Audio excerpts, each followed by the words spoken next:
What's going on? What are you? I'm Megan.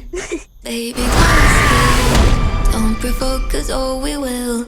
Yours truly, Brevin Thompson, is back, this time to talk about M3GAN, which was directed by Gerard Johnstone. When Gemma adopts her young niece, Katie, after her parents were tragically killed in a car accident, she's mostly unprepared to take on her role as Katie's guardian.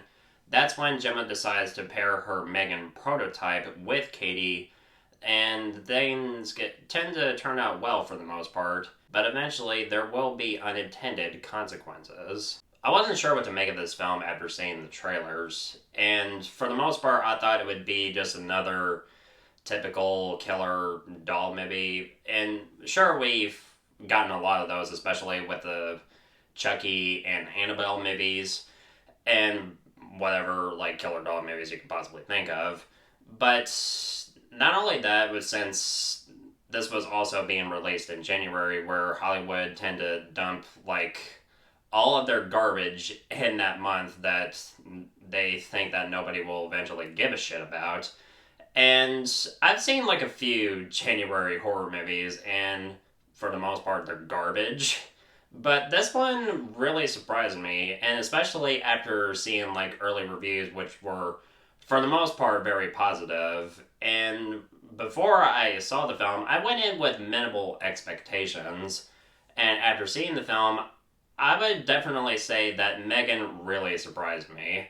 The film's biggest highlight is, of course, M3GAN herself, because she basically steals the spotlight for a large chunk of the film. I mean, since she's the title character, I mean, that's what we as the audience are there to see.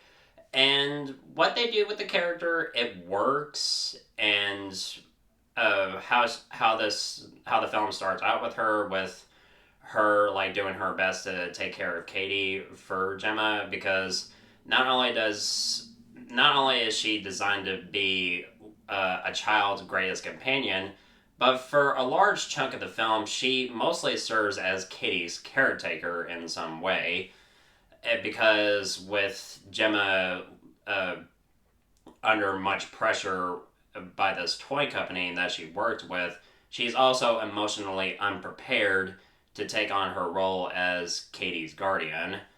And M3GAN gets to the point where she becomes very overprotective of Katie and would go so far as to kill those who would bring harm to Katie, whether if it's like a dog that like attacked her, or if it's a bully, whatever. Then when it comes to the kills, I mean, this film was clearly an R-rated film that was cut down to a PG-13 rating, which I'm sure will probably frustrate a large chunk of horror fans. And I know there's a R-rated cut that's in the works, and I'm really interested to check that out, by the way.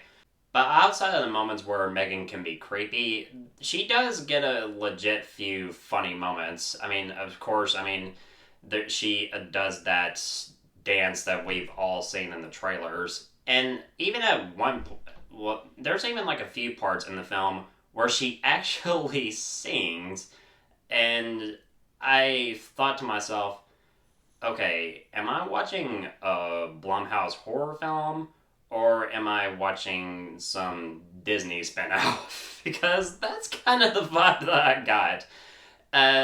This film can be a comedy in some areas, and I really miss horror comedies, to be completely honest. But outside of M3GAN, I really like what they do with Gemma and Katie, played by Allison Williams and Violet McGraw. Gemma, for the most part, believes that she's clearly unfit to be Katie's guardian, as mostly like delved into her work, and since she created M3GAN to like take care of Katie, this, of course, is going to cause a lot of problems. And since Katie is so emotionally attached to M3GAN, I like how this film, for the most part, like kind of like delivers a message about how children can sometimes be attached to an electronic device to the point where they mostly become obsessed with it, and how it's mostly handled for the most part.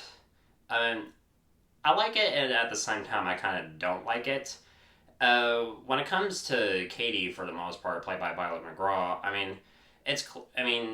she's clearly like traumatized because of the death of her parents in the beginning of the film, and so she goes to Megan for comfort, and she, for the most part, when it comes to her moments when she's like, for the most part, whiny, sometimes it could be a little bit insufferable. But by the end of the film, she realizes that Gemma really does care for her and wants to do her best to make sure she gets the care that she needs.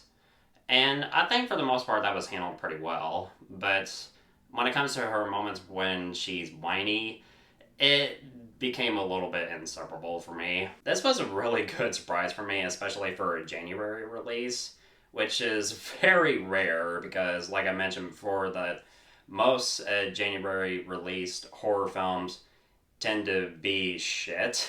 So, yeah, I'm really glad that I enjoyed this, and it's very clear that they set up a sequel at the end of the film. So if they tend to turn this into a franchise, I'm really interested to see how this will go. But we'll see. So I'm gonna give Megan an A minus.